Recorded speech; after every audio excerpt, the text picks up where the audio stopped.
दिल्ली विधानसभा के ऐतिहासिक कक्ष में केंद्रीय विधानसभा यानी 1924 से 1930 के बीच की कार्रवाई के 89 खंड और त्रैमासिक पत्रिका विधान चेतना के प्रवेशांक का लोकसभा अध्यक्ष ओम बिरला ने गुरुवार को लोकार्पण किया। इस मौके पर सभा को संबोधित करते हुए ओम बिरला ने इस बात पर विशेष बल दिया कि लोकतांत्रिक संस्थाओं की वास्तविक शक्ति जागरूक संवाद, तथ्यपरक चर्चा और सक्रिय जन भागीदारी में निहित है। उन्होंने कहा कि दिल्ली विधानसभा का भवन भारतीय लोकतंत्र की ऐतिहासिक चेतना, संसदीय परंपराओं और स्वाधीनता के आंदोलन का जीवंत प्रतीक और गौरवशाली विरासत है। मुझे आशा है ये सभी दुर्लभ विधायी दस्तावेज संसद विधानसभा के सदस्यों के लिए नहीं, पूरे देश के अंदर लोकतंत्र पर विश्वास करने वाले लोगों को जीवंत रूप से हमेशा मार्गदर्शन देते रहेंगे। इस मौके पर केंद्रीय संसदीय कार्य और अल्पसंख्यक कार्य मंत्री किरेन रिजिजू ने कहा कि विधायी इतिहास को विश्वविद्यालयों तक पहुंचाना बहुत जरूरी है।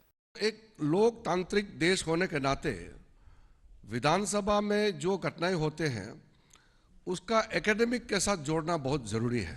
तो आज दिल्ली असेंबली इनिशिएट किया है कि अपने पुराने चीज़ों को हम प्रकाशन करके लोगों के बीच में जाए और इंस्टीट्यूशन, एकेडमिक इंस्टीट्यूशन, स्कूल, कॉलेजों में, लाइब्रेरी में ले जाए, फिर उसका वहाँ प्रकाशन हो। दिल्ली विधानसभा अध्यक्ष विजेंद्र गुप्ता ने कहा कि उस दौर की संसद में अत्यंत महत्वपूर्ण बहसें ब्रिटिश हुकूमत की दमनकारी नीतियों का मुखर विरोध और राष्ट्रवादी जननायकों के व्याख्यानों को इसमें सजोने का प्रयास किया गया है। एक ऐतिहासिक ग्रंथमाला से उस दौर की संसद में अत्यंत महत्वपूर्ण बहसें ब्रिटिश हुकूमत की दमनकारी नीतियों का मुखर विरोध और राष्ट्रवादी जननायकों के ओजस्वी व्याख्यान मूल रूप से सुरक्षित हैं और इनको हमने इसमें सजोने की कोशिश की है।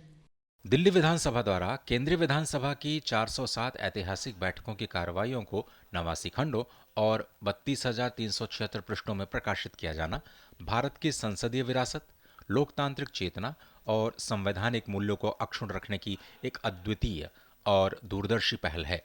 ऐतिहासिक प्रकाशन नई पीढ़ी को अपनी संवैधानिक विरासत, संसदीय परंपराओं और राष्ट्र निर्माण के मूल्यों से जोड़ते हुए भारत के लोकतांत्रिक भविष्य को और अधिक सशक्त और समृद्ध बनाएगा। लोकसभा अध्यक्ष ओम बिरला ने दिल्ली विधानसभा में विधान चेतना और 89 खंडों का लोकार्पण किया। ये दुर्लभ दस्तावेज आने वाली पीढ़ियों का मार्गदर्शन करते रहेंगे। कैमरामैन राजेंद्र जोशी के साथ गिरीश निशाना, डीडी न्यूज, दिल्ली।